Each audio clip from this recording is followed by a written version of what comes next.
Sounds good. We're Yeah. looking good. I'm gonna make sure I'm gonna look for it on. Usually, I just look at on it on your page, and then I'll just share it. Gotcha. Yeah, but I like this bathroom.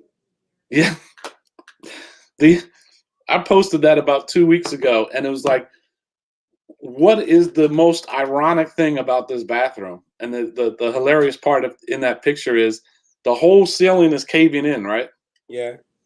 And he's got 3 packs of roofing shingles laying on the floor next to the tub. I'm like, good grief. I had a couple people comment about the empty trash can.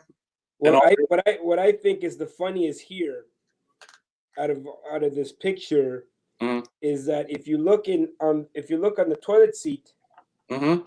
there's a toothbrush. Oh, good grief! I didn't even see that. And so if this is how you live, the last thing on your mind is brushing your teeth, I think. Yeah, no doubt, no doubt. But yeah, it was just too funny when I saw it. I'm like, good Lord. Yeah, yeah. And That was, I mean, that's not like a made up picture.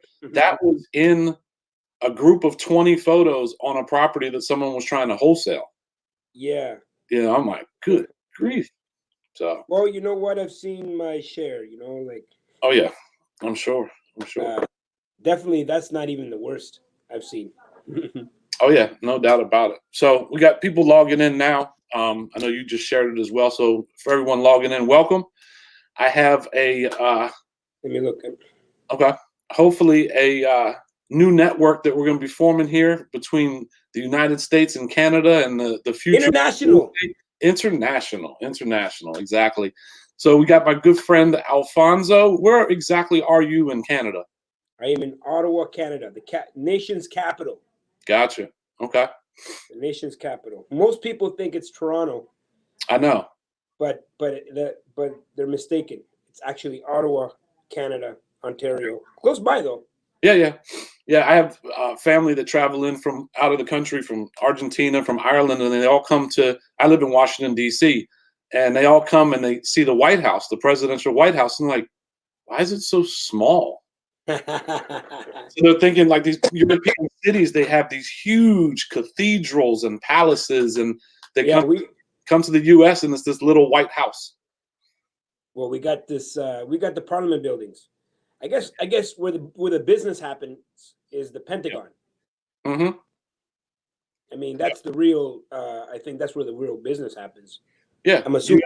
Yeah, well, the U.S. Capitol, which is a big structure, the Pentagon, obviously, and then all the different agencies. I mean, in comparison internationally, the White House, the presidential White House, is a pretty small building. I mean, it's not small, but in comparison to what you see around the world, it's definitely it's not this big prominent figure of a building. So, but look, man, I know I got a bunch of folks that on my YouTube channel and social media that don't know you. Can you give us like just a quick 5,000 square foot view of who you are, where you came from, and where you're headed, and whatnot? Well, originally immigrated to Canada from El Salvador, Central America. Yep. Small little country in Latin America. And had a real tough time integrating here in Canada, school and whatnot. Ended up getting into trouble, dropping out of high school at 15, leaving home as well. Spent some time on the streets, getting into trouble, and had a life-changing moment at 17 when I became a dad. Gotcha. Had a little girl, changed everything, gave me purpose, gave me a why. Started a small business at 17. By the time I was 21, that business was across Canada. Did really, really well. The problem was I was very much I had a consumer mindset, spend all the money. Right. And when the next market correction came, it almost took me out. And so what I decided to do was create a secondary income stream that was indestructible, Armageddon proof, and that was real estate. And that's when I started in real estate back in 2002. Okay. And you know, specifically multifamily and apartment buildings. And by the time the next market correction came, for you guys it was a crash. For us, it was a market correction here in Yeah. Canada in Yeah. 2008. I was ready. I was very much. I'd converted my mindset from a consumer mindset to an investor mindset, and was able to capitalize on all the opportunities that were around at that time. Grew the portfolio to apartment buildings across Canada, and the rest is history. Let me ask without getting. I'm trying to find the feed, my man. I'm trying to find the feed on your page. Would it be somewhere else? It should be in the Entrepreneur Strategies group as well. Oh, okay, because I'm not a part of that. Because I'm Okay. looking at. I'm just trying to. I wanted to share it. Gotcha. It's not on your page, right? It might not be now that you're saying that. Let me take a look real quick. Let's see. Because I want to share it. Gotcha. The world needs to see. The world needs to see. All right. So yeah. So I am. Yeah. I'll jump on my page and then I'll share it to you. But what I was going to ask you when I do this, what I was going to ask you was starting out in real estate. Did you start out in multifamily? In a very small way, triplexes. Gotcha. Okay. Triplexes and, you know, the little stuff, you know, ones and twosies. Okay. And, you know, I realized that that's a lot of work for not a lot of return. And so every time I leveled up, I realized how easy it was, right? And I'm like, I should have been doing this from the beginning. Then I leveled up again. And then I said, oh, I should have been doing this from the beginning. And that's where I am right now. You know, the type of portfolio that I look at now, it's, you know, I'm trying to step into 100 units plus. And that's why, you know, when you know, I became aware of what you were doing, I'm like, man, I got to meet this guy. He's in the U.S. I want to enter the U.S. They got that inventory that I'm looking for. Yeah. We just had that little conversation before the show. You know, you guys are also, you know, are dealing with an inventory issue, but not like us. Yeah. Not like us. Well, as we were just saying, your country population in comparison to the U.S. is up about 10%, right? Yeah. We're like around 30 million plus. You guys are 300 million plus. Correct. So that's a big difference. Yeah, that's a major difference. I mean, the math is going to be the same, but for every 10 I find, you find one. Yeah. You know? So, but all right. So let's go back to starting out multiplex 2 and 3 units. Are you seeing? Actually, I just shared it. Are you seeing the share that I just sent? Yeah, I seen the share. Hold on, I'm going to see if I can go right to your page, but I might just have it on the. Yes, I see it now. Okay. Okay, I'm going to share that right now, Cool. so we can truly, you know, connect. Share the information. U.S. and Canada. Yeah. Yeah. So with the with like the multi-unit 2 and 3 unit, were these like condo style or they were, you know, 3-story homes? Like what type of? It was just you know, 3 units on one property, right? So a triplex. Yeah. You know, there's a lot of we have a lot of that type of inventory here in Canada. You know, like people, you know, there's a lot of multi-res. You know, 3 units, 4 units, 5-unit properties. Okay. You know, 24-unit buildings. There's a lot, right? So it's like it's the way what I like about the U.S. It's like sometimes you have these communities where you have like 200 units all in an area, right? Maybe a gated community or whatnot. Yep. And like for here, if you want to get 100 plus, then you're looking at a building. Like you're looking at a, you know, 24-story building versus, you know, I don't like to deal with elevators. I don't like elevators. I like the walk up situation, like 2-story walk up or 3-story walk up, and I like it to be wide because you get that property. Like if you're buying a 100-unit building, a 100-unit property, you're probably looking at like, 2 acres or 3 acres or whatever. So you get the land. Yeah, true. Yeah, throughout the U.S., there are, like you say, they're communities basically, Yeah. but they're communities of rental properties.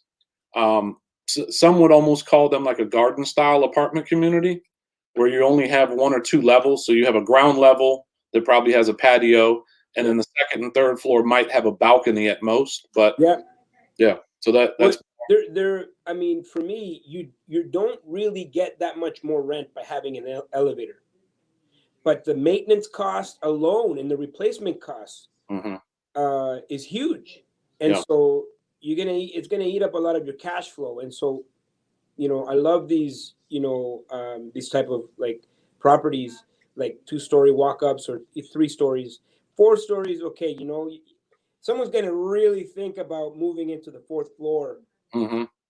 Like they're gonna like, I'm gonna bring all my furniture upstairs. Like I gotta make a commitment, like this is gonna be a few years. So, if you have 4-story walk-ups, you'll find that the 4th floor, or the 5th floor rather, like 4th, 5th floor are gonna be where you're gonna have your highest vacancies.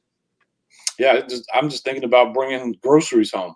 Yeah. You're trekking 4 and 5 stories upstairs. Yeah. Wow.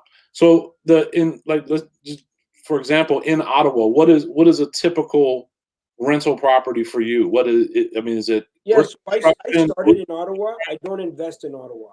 Okay. Just the cap rates are too low. We're looking, like for example, like right now the average property is trading about 2.5 cap, and you have like in Toronto GTA, it's below 1% cap rate. Yeah. And so, an investor like me that leverages debt,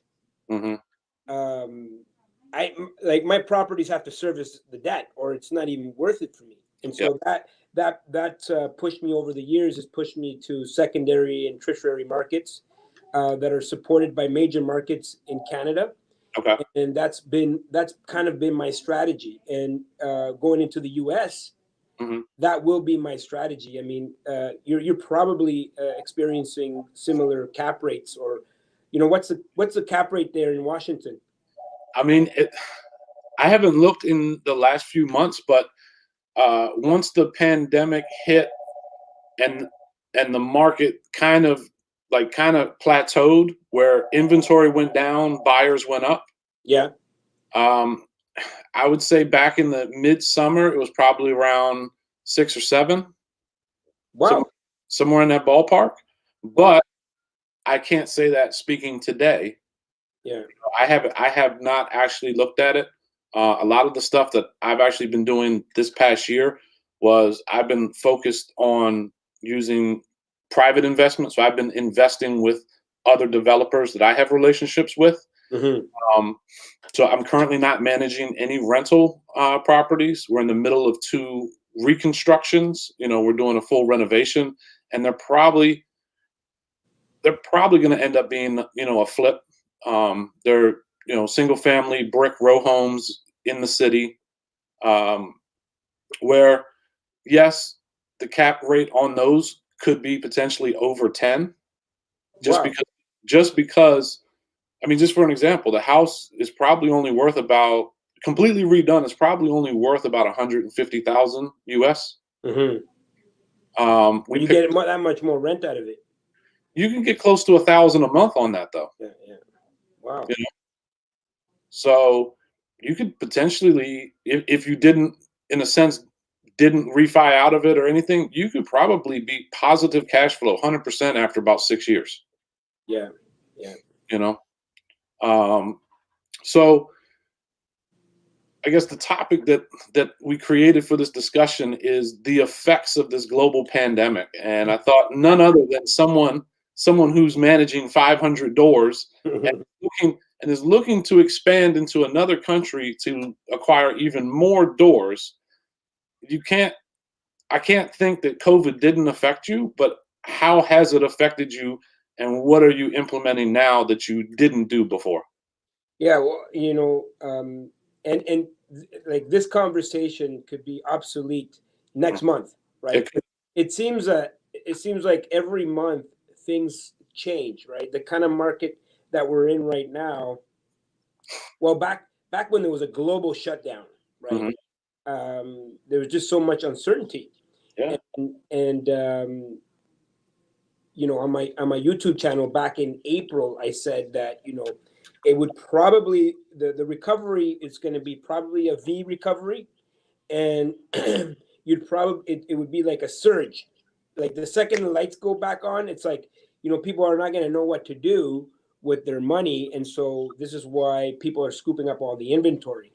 mm. Um, I think mixed in with the amount of money being printed, uh, this is creating like an inflation, right? And this is what's happening, right? People have, first of all, people are scared of inflation. They don't understand it, and so they're looking at Bitcoin. So you got Bitcoin, you got gold. I mean, where else are you going to put your money other than real estate? And so this is what's causing the cap rates to go down, because people are willing to accept less of a return, because they're hoping for the appreciation. They're hoping to hedge against inflation, and they're hoping for the property to go up in value. Well, as you guys know, back in 2007, that was the problem. People were buying properties at any price, Yep. at any cap rate, paying any interest, for the hope that that property is going to go up in value. So this is very similar.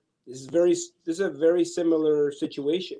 Now, this is just my opinion, and Chris, I'm glad we're having this conversation. But um, for us, the past year, we took those shitty properties and we sold them. So that's been a big strategy for the longest time. It was just buy and hold and keep for life. Right. But now we're at the very top of the market right now. It's probably a good time to exchange the bad for the good, right? And Yep. level up some things and shift things around, and just like clean up house. And that was kind of our strategy moving into 2021. And then now we want to you don't want to sit on the money, but Mm. we want to put that money and deploy it, and put it to work. And so we're looking to level up. I mean, when you start leveling up, you start to reduce the amount of competition. The problem here in Canada, I don't know if it's the same there for you in Washington. It's just, like the competition is just like everybody's after the same property. You have like 50 offers, on properties, people buying apartment buildings, Chris, apartment buildings with no conditions, no financing condition, no inspection conditions. This is dangerous. Yeah. Yeah. Oh no, I Feel the mean, same? so in the DC, so Virginia, Maryland, and DC are pretty much about the same economically. Um, in this tri-state area, Yeah. I was involved in a couple transactions in last year, 2020, where these were just simple buy, fix, and flip, and we were getting multiple offers before we even hit the market. Yeah.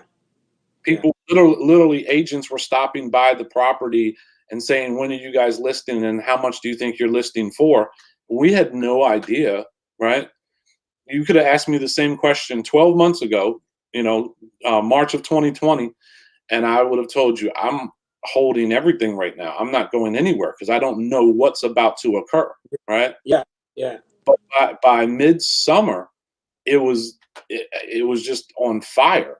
Yeah. And I'll give you one transaction. We bought a house for somewhere around 200, put about 60 in it. We thought we were going to get lower threes, and we got an all cash, no contingent offer, $40,000 above what we thought we were going to list it for. And we didn't do anything for it. Like, there was Just the market is reacting, right?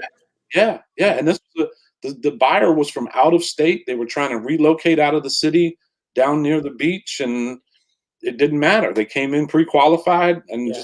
they were done, Yeah.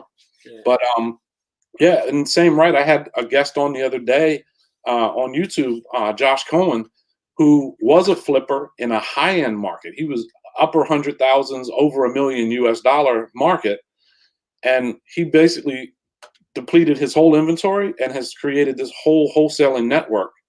And he expanded into 18 markets in 6 months doing wholesaling. Wow. Crazy. Yeah, But there's Warren Buffett, famous quote: "When people are greedy, you should be fearful. Yep. And when people are fearful, you should be greedy." Yep. And right now, we're walking with caution. Mm-hmm. We do not want to sit on money. We do not want to sit on money. Obviously, if you sit on money, you're losing money. Because they're printing more of it. There's no value to it. What's your national debt right now? 50 trillion? Somewhere around there. Yeah. So what people don't realize is the governments, including our government. I mean, I think we're at $1 trillion or something, and there's no one's any better. We're all in debt, and the inflation actually helps governments manage the debt load, right? So if 50 trillion now, the value of 50 trillion now only becomes around 10 trillion, they win. They go back to the same way they were back in 2019. Yeah. And so there's nothing wrong with inflation. It's going to happen.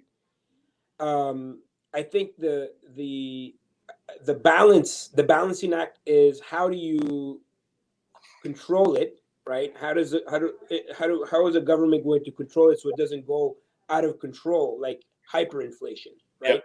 And I think the only way that happens is by increasing interest rates. And so, but it's a balancing act, right? Because you have to do it slowly. You can't just jump. You have to do it slowly, and you got to wait for all of these people to get into their 5-10 year locked in mortgages at a really low rate, so you can start playing with that needle. Yeah. I mean, I did last spring.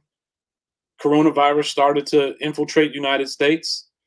Our stock market started to get shaky, and then the Fed pumped in all this stimulus money, and I ran to my institution to increase my line of credit. Yeah, I knew they were getting the money at 1% or less than 1%. They couldn't wait to loan that money back out. And it's going to go. It's good, and that's the objective, right? When you pump money into the into the market, when you print money, you create inflation. So you want inflation to be, the people that win during inflation are the people in debt, right, not the people that are sitting on cash. Right. And so if you're sitting on $50 trillion worth of debt, the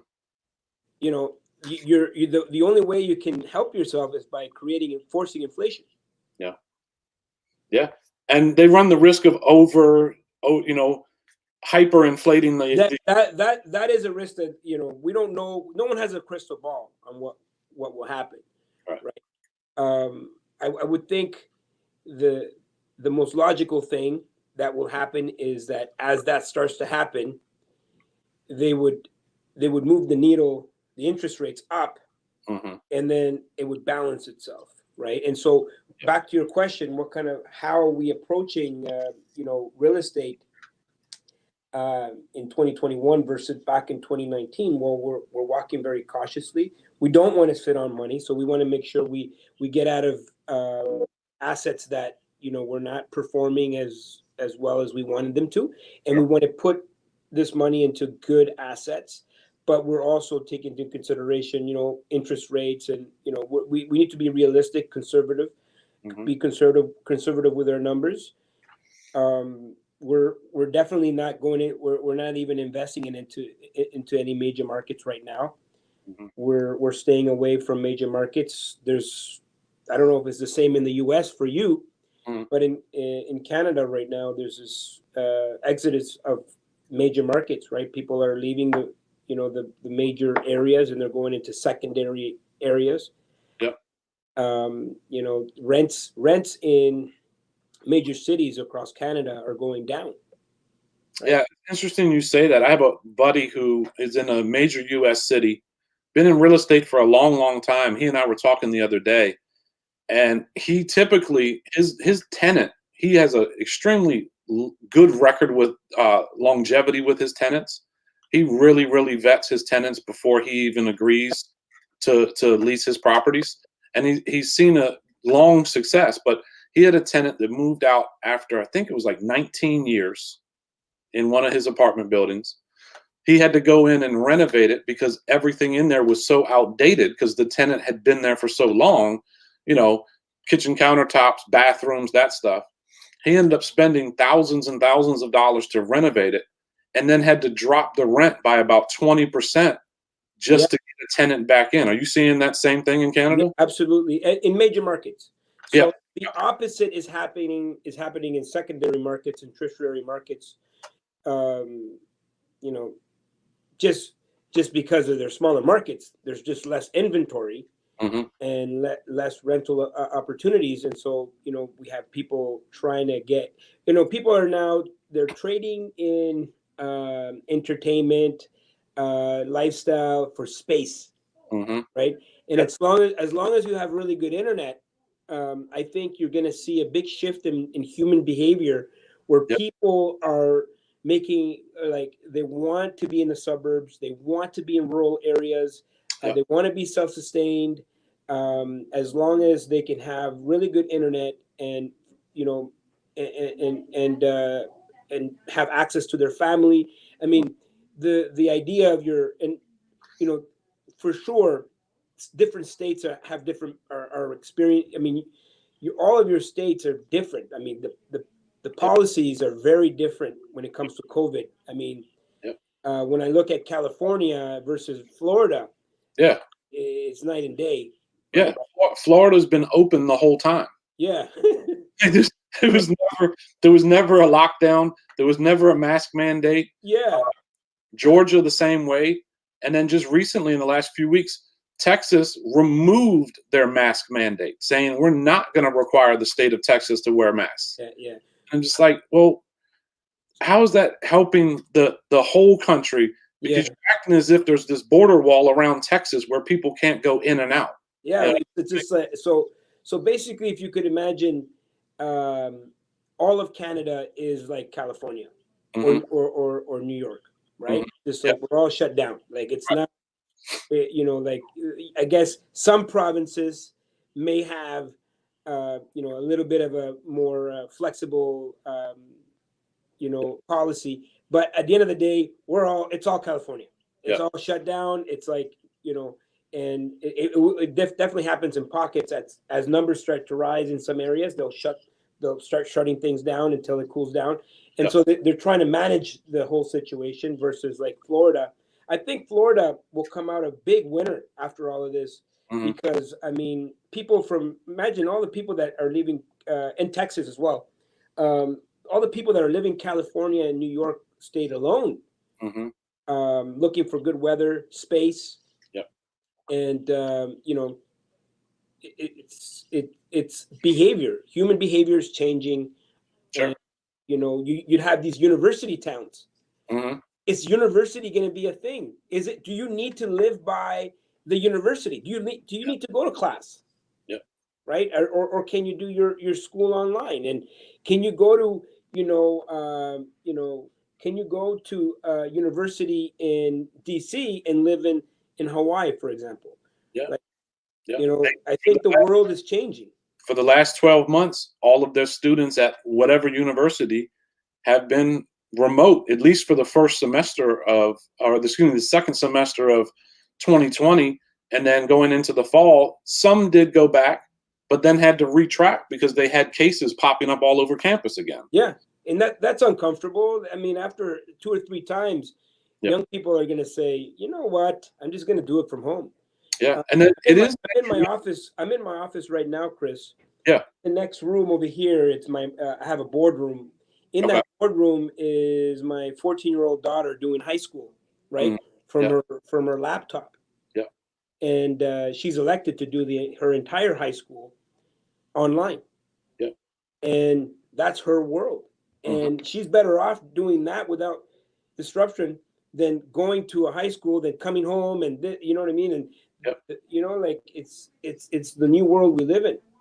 So that is going to change real estate forever. right? Yep. Number one, at some point, we're all going to get out of this. This is going to be a distant memory in the past. Hmm. And we're going to have all these empty buildings. Yep. And so I think the play, and so these are things that we have in our minds as we're moving forward in real estate. You know, it's like, what are things that can be converted? Like, what are the new opportunities for 2022, 2023, 2024, 2025? Yeah. Yeah. I mean, so like in my market in Washington, D.C., there are a lot of federal and state government offices, Yeah. which all are still probably 90 to 95% closed as far as coming into the office. Yeah.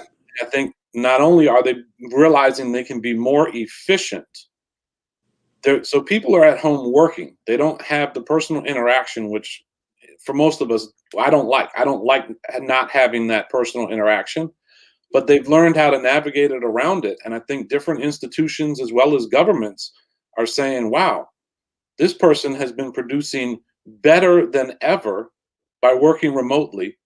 And that person also is realizing it doesn't take an 8-hour day to do what they've been doing. And I think the bosses and the upper tiers are starting to see that too. People are actually more efficient than all of them going into the office. And then they have to take an hour and a half to go out to lunch. And they, all these things, I think it's going to change how all of us operate, not just real estate, but just how certain things function. Yeah, I mean, I don't know if anybody's in. I know we're all kind of anxious to get the world going again, Hmm. but I don't think people are looking forward to sitting in traffic for 2 hours 2 hours a day again. No Right? doubt about it. I think that the way our life used to be, it's in 2019, right? That's and forever. 2020 will be this pivot point in in uh, in society where we all now leaned into technology, Hmm. and because the technology was always there, Without a doubt.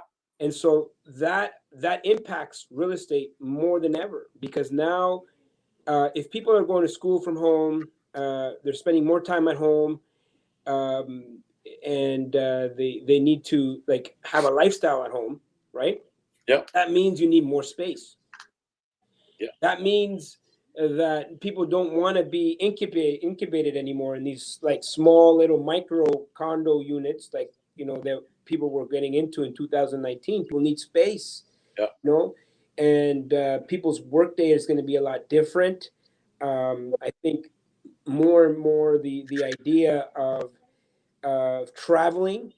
I mean, the what some of the biggest losers have been the travel industry, right? So, but I think there's going to be a surge once the lights go back on. I mean, people are going to want to get out, right? And you know what? If you have a government job, you could do your job from, as long as you have good internet, you can do it from St. Lucia. You can do it from St. Bart's. You can do it from pretty much anywhere as long as you have good internet. And I think the quality of life for people is going to change. And I think we're going to become, I think, you're going to see like little areas in Costa Rica just become really like all of a sudden that's where, Yeah. like this company operates out of in St. Bart's or whatever, because it's like, why not? Yeah. Yeah. I mean, I have two good associates that I work with. One's a licensed real estate agent, and the other one's just strictly an investor. And when they started to see this lockdown, one, they got a little nervous. But when we realized months into this pandemic that we all can work as long as we have good service, they went out into the middle of nowhere and started buying up stuff Yeah. and sitting on it. And now it's the hottest auction you've ever been to. I Wow. mean, they're literally getting 20 and 30 offers on these old historic farm homes that sit on 2 acres because mom and dad have been stuck at home in their condo because they worked at the Pentagon or wherever. And now they're saying, well, we've been working out of our condo for the last 12 months. We can move out to the country and probably spend half that amount of money buying this big farmhouse on some property. And then we have, as you said, we have space. We get to go out. We can, you know, so I see a lot of that transforming. What we would consider the rural areas are going to be much more populated.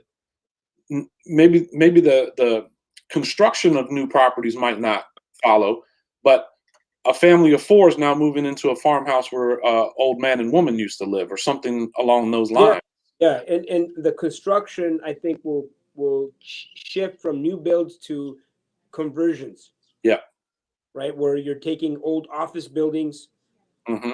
that are they're probably going to give them away at some point. I mean, someone's going to bleed out, Yep.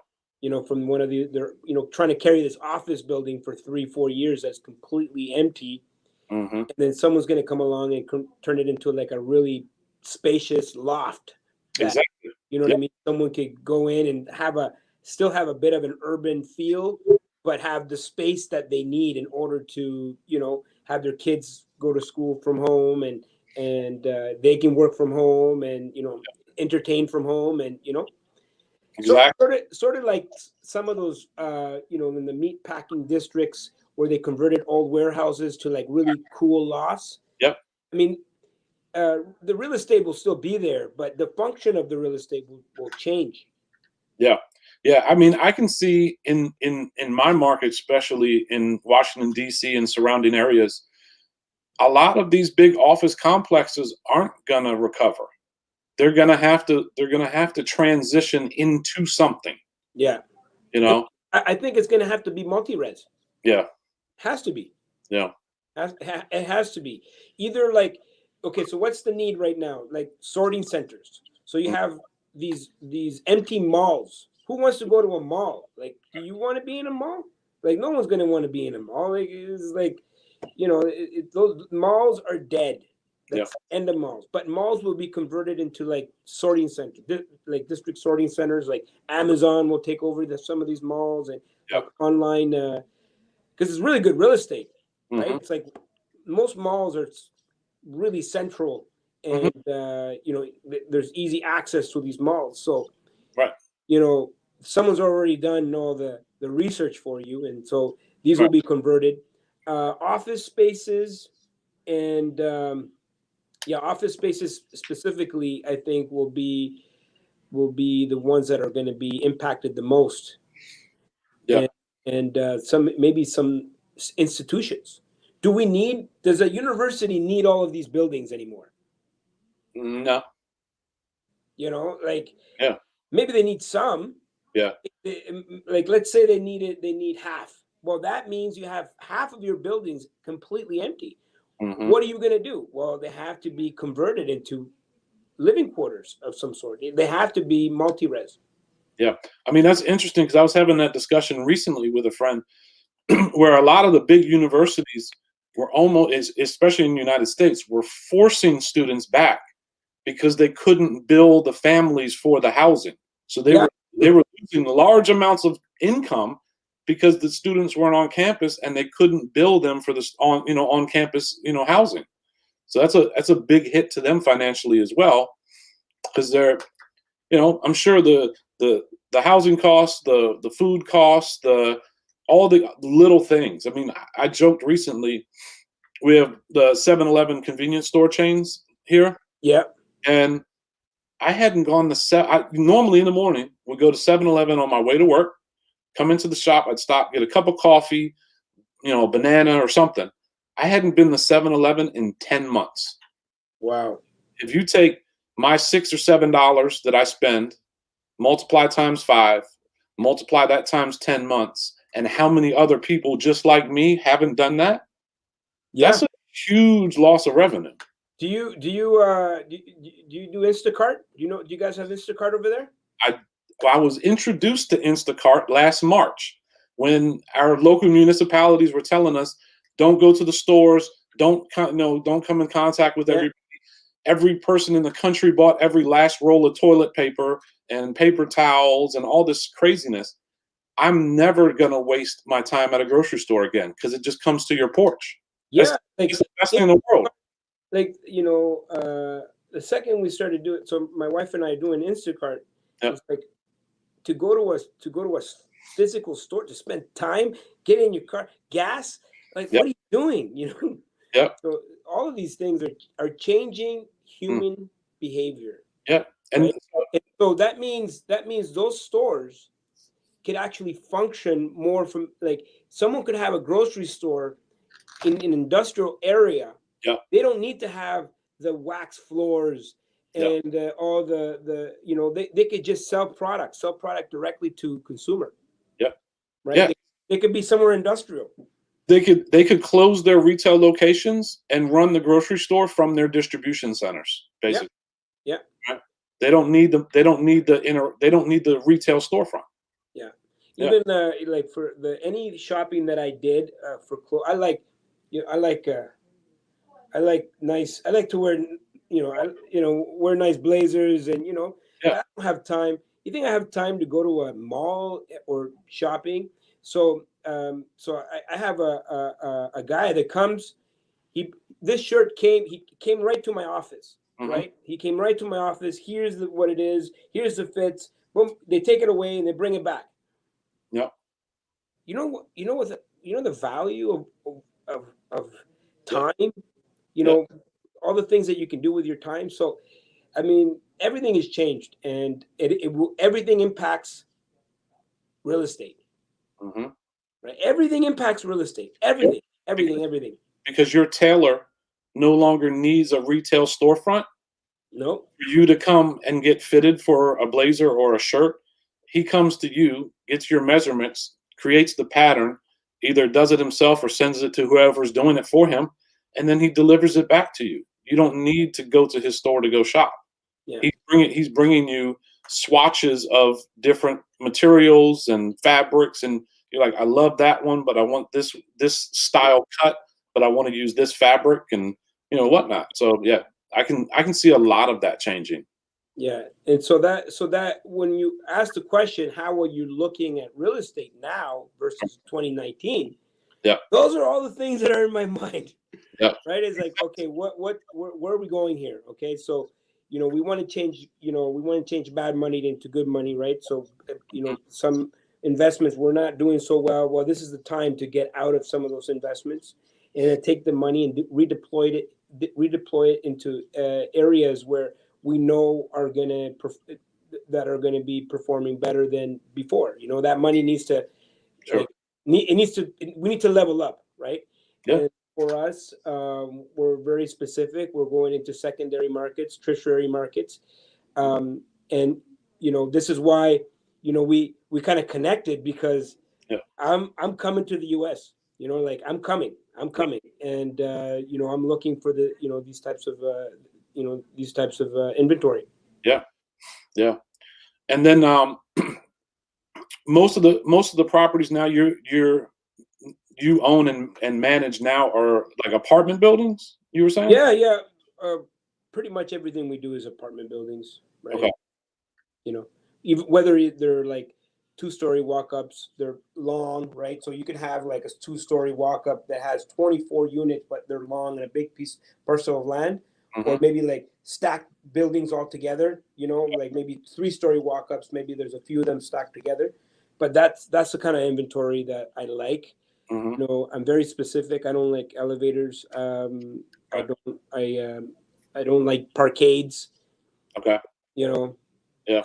I I I invest for cash flow, Hmm. and that's my passion. And I would have stayed in Canada for a long time. They just know the inventory here. And by the way, like, I wouldn't want to discourage anybody from investing into Canada.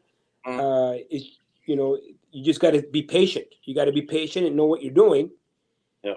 But there is inventory here, but not as much as 300 million people's worth, right? Right. That's a lot of doors. That's a lot of doors. It is. It is. And I wouldn't be surprised if you're going to see more people come from Canada coming your way. Yeah. Cool. So, did you guys? Obviously, the Canadian government handled this pandemic a lot different than the United States did. Yeah. Did you guys? I know I had read that the government gave much more assistance to the general population. Did you guys Um, that affect anything? Like, were people? you know what? I have to say that it's easy. It's easier for us to do that Mhm. because again, we're only 30 million people, Yeah, right? You right. have, I mean, you guys have 300 plus million people, so I get it. I get that. To try to dish out money to everybody equally, ongoing for the past 2 years, it has been a challenge. I see that. Hmm. Here it has been a challenge, and there has been stimulus. There has been a lot of stimulus, but it's easier to control, because it's like you're opening up a floodgates of like money, right? And you want to make it easy and accessible for people to get that money. Yeah. And so at one point, so we had the CERB program for a lot of our citizens, which Okay. I think it was $2,400 a month Okay. when the program was live. Now it's converted into something else. I don't know how much it is now, but it was Okay. about $2,400, and very accessible. You just go online, you put in your bank account, and boom, the money's in your account, right? So they put money into people's hands Yeah. fast, right? I don't know how it worked in the US, but No. from what I heard was everybody got checks. The problem with checks is like, can we try? I don't even know. I'm just assuming. Yeah. That's what I heard. Is it true? You can So confirm. there's a yes and a no. Okay. So you have a certain sector of the population that are not technology savvy, Hmm. and I think it's probably more than I even realized. So that's where the physical checks were. Okay, because I was seeing I was seeing reports of people getting checks. I'm like, I don't trust the postal service. Right. Like, Right. like I don't. I'm not gonna be waiting for my check to arrive. That's so 2019, and Yeah. So so what they did initially, and this was last April or May, so 2 months in the pandemic, is you could go to the Internal Revenue website, enter your information. They would pull your most recent tax return. So for me, it was 2018 because I hadn't done 19 yet. And as long as you made under a certain income, I think it was 80,000, you qualified for a one-time stimulus of $1,200, one time, one payment. one payment. Then it took months with our government in Congress to then decide on the second stimulus that came out in December. Another one time payment. Another one time of $600. Yeah. Now, when I'm saying these dollars, these are maximums, right? So Wow. the first one was 1,200. I got 400 and some change, right? And the second one 600, and then they just 2 weeks ago did another one for 1,400. So there's only been three stimuluses going around. One time payments. Yes. Yeah. Yeah. So I guess that's where it varies a little bit because Yeah. this has been ongoing every single month, Yeah. and at the very beginning, like obviously the people need to qualify, but I think for our government, it was more important to get the money into people's hands, Hmm. and so whoever applied got the money, Yeah. right? Like there's no red tape, because the last thing you want, like you have to pay your bills, and then you gotta like, okay, like, honey, where's all the paperwork? I don't know where you put it. Like that's the last thing you want, and so like everybody applied, and they got it right, and then after they have to clean up the mess afterwards, right? So some people are saying, well, maybe you didn't qualify or whatnot, you should give it back or whatnot, and but again, a lot easily, it's a lot better to manage Hmm. 30 million people versus 300 million. Yeah. Just by population alone, I understand why things were rolled out that way. And I guess it's easier to say that, oh, you guys did better than us, or you know what I mean? Like, because it's like when I look at Florida, I'm like, damn, I want I want to go to Florida, right? Yeah. And it's just like, I think everybody, you definitely don't want to be a leader during these times. I mean, you had to make some really hard calls, Sure. and you just do it. I think everybody's just doing their best. I think nobody really truly means harm against anyone. Yeah, I think in many rights there were a lot of unknowns. Yep. You can push it in whoever's direction. We had an administration here, a president and an administration that honestly did not take this virus as serious as it should have early on. Right? Yeah. That's anyone who says different. That's just the truth. He did not take it serious up to the point he even contracted it himself. That's how not serious, right? Yeah. Yeah. Not to get political, but then Yeah. in the U.S., they let the governors in each state rule out their own guidelines and regulations. But that only works if we can't leave the boundary of our state, right? Yeah. So I could potentially run down to Georgia this weekend where there's no mask mandate, contract the virus, come back to D.C. and infect 20 people, right? Yeah. So how do you? And I'm not pushing blame in one direction or the other. How do you control that? How do you contain that? Yeah. You can't. And there's a lot of times, like Toronto obviously has the biggest population. Mm-hmm. And this is where you have the most amount of cases happening in Toronto. But you have to shut down the whole province. Yeah. Because someone in Toronto, okay, I'm going to go up to Ottawa to have drinks or go for Valentine's Day, right? And you just have to shut everything down. There's places in northern Ontario that have never even seen one case, but they're all shut down, right? I mean, what are you going to do? Because that's where everybody's going to go, right? Yeah. So it's like I said, from a leader's perspective, you don't want that job. I mean, I'm sure the governor of California, I mean, he doesn't want that for that. I mean, some of the things I've seen, and I know that the news can be biased, of course, but Sure. the things, there is some truth to what's going on in California. I mean, it's not the same California it was, back in 2019. No, not at all. Not at all.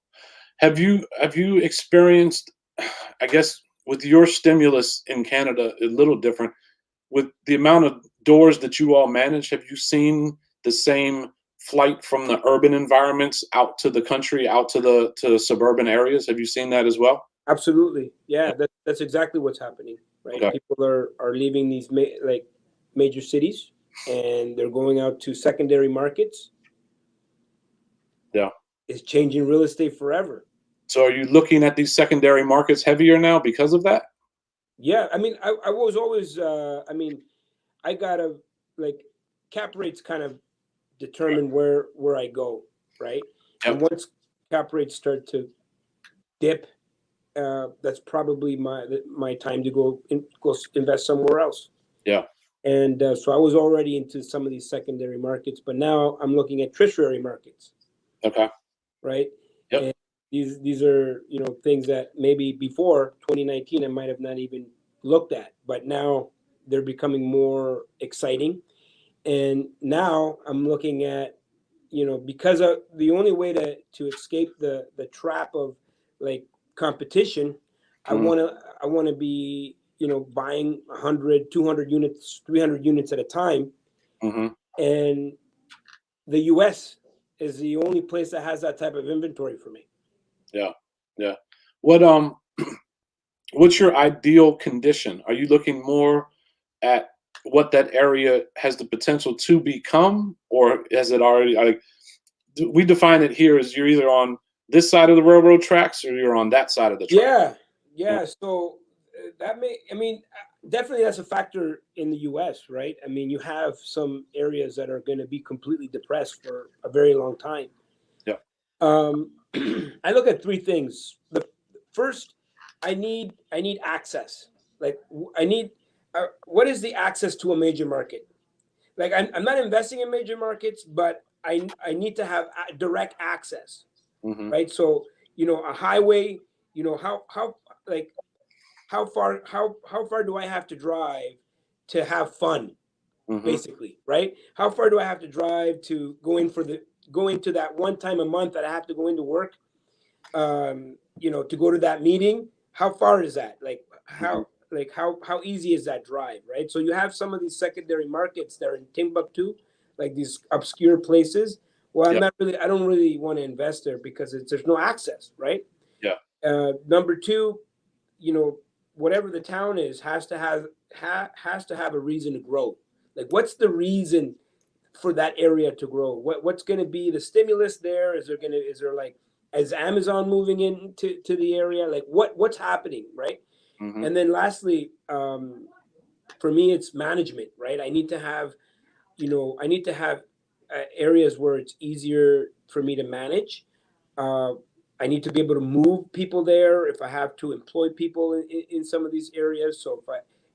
if I'm buying a 100 unit complex, then I need to make sure that I can have my team. I can hire, the superintendent, the maintenance person. They need to be able to live on the grounds, and it needs to be easy for me to get people there. I've been successful in relocating people from one side of the country to the other, for management, live-in supers, live-in property managers, and things like that. So those are the things I look for, right? Yeah. And as long as I have a good team, I know that I could weather any storm, and we could take maybe a bit of a rougher property and make it into a better property. Yeah. I know I used to joke with a couple buddies in investing in real estate, and I used to always call it the McDonald's effect, where McDonald's was not afraid early on. I don't know if you saw the documentary they put out. Oh, love it, love it. He was not afraid to go buy initially to buy the real estate, Yeah, right? But Ray Kroc then said, "Wait a minute, let me buy the land first, and then leave it to the lease, and then lease the." Yeah, I mean, it was just awesome. But my point being is, there's a reason why there's always a strip mall adjacent across the street or behind a McDonald's, because McDonald's came in and, in a sense, created that infrastructure first. yeah, There's also a reason why there's always a Wendy's across the street, because Wendy's said McDonald's has already done all the research, yeah, right? yeah. They already found the major corridor, the area. They initially did that. That's how they branched out the way they did. So let me ask you a question. Like, Yeah. so right now you're doing new builds. Yeah, rehabs more, not Okay, new rehabs. So you're taking old product. yeah, Uh, is it like row housing type of? in different areas. A lot. So in the DC suburbs, they're mostly single family homes that sit on, a decent yard.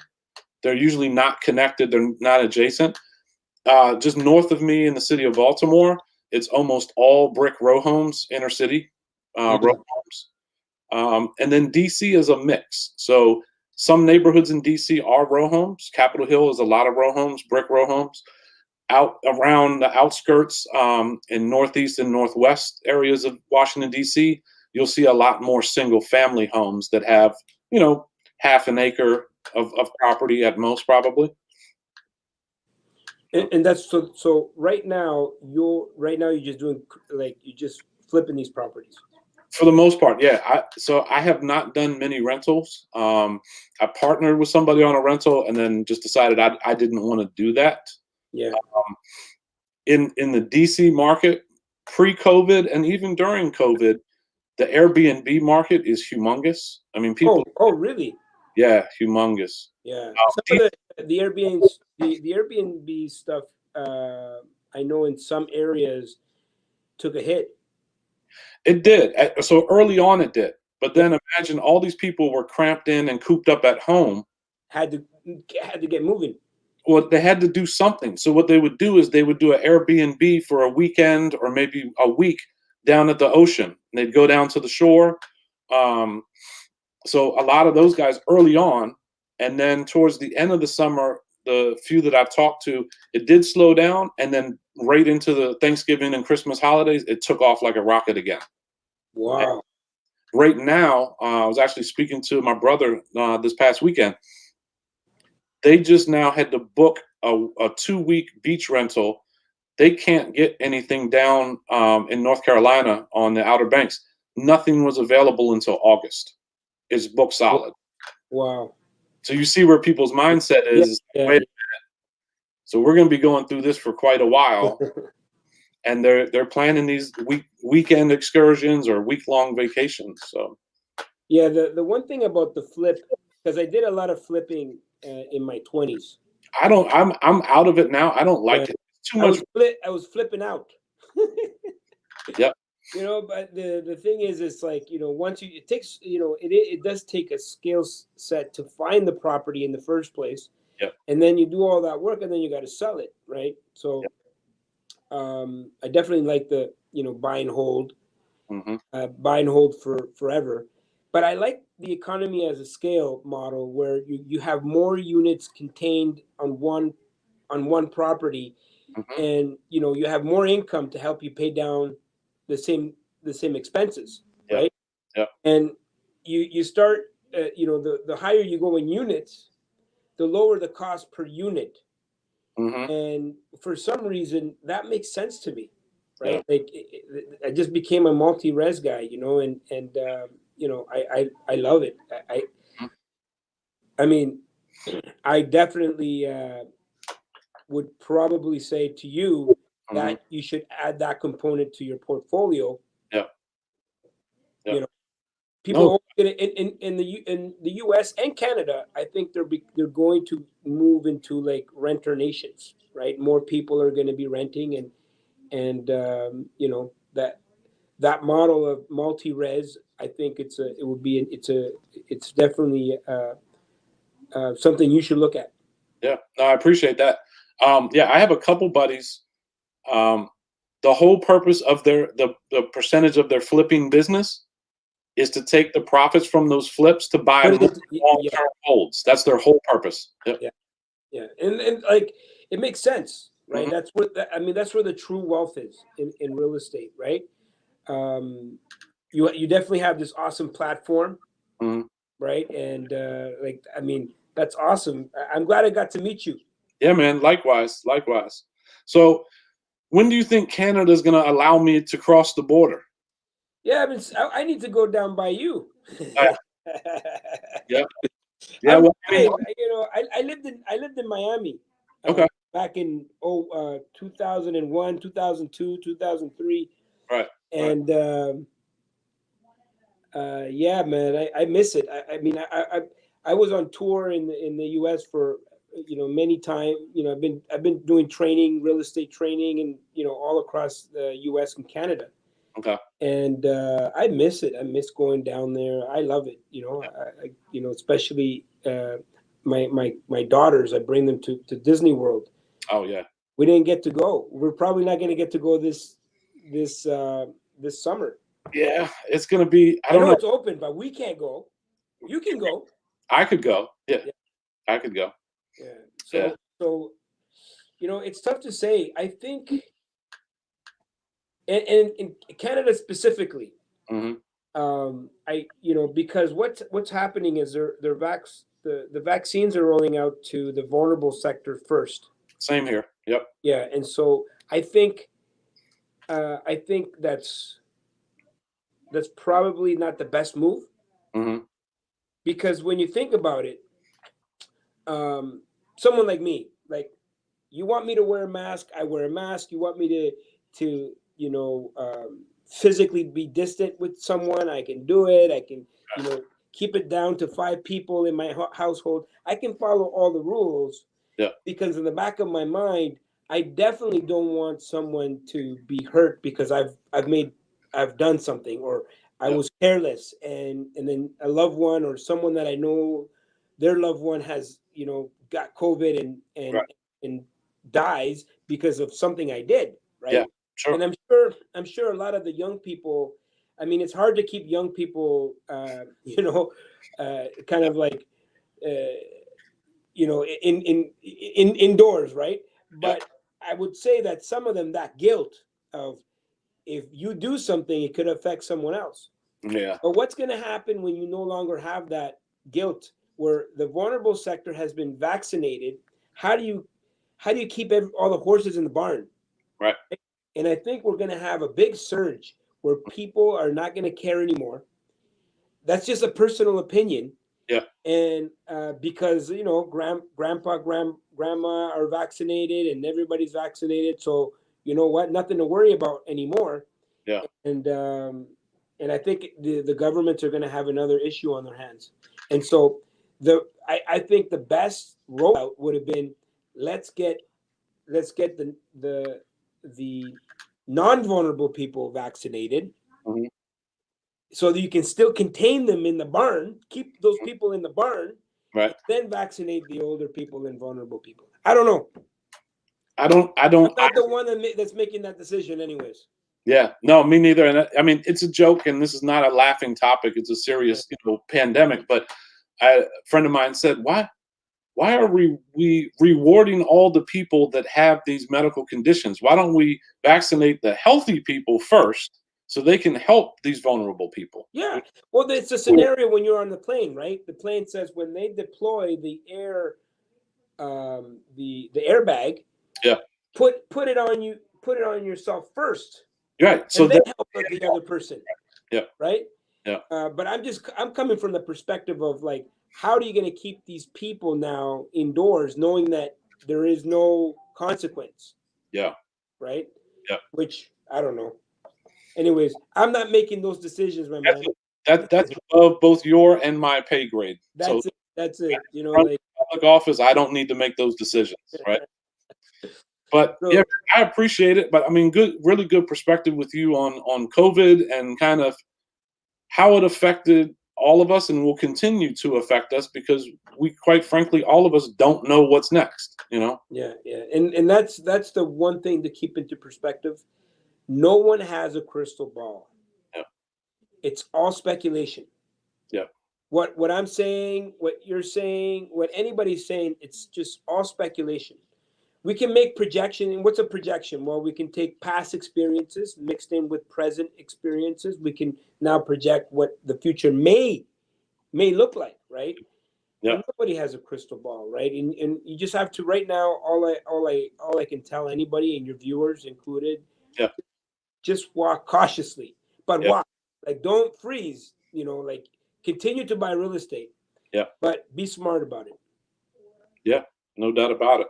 All right, man. I really appreciate it. Guys, Alfonso once again up in Canada going over with all of us this afternoon on his. Coming your way. You guys better start buying real estate in the US because he's coming, right? All right, man. Talk to you soon. Yes, sir. We'll see you.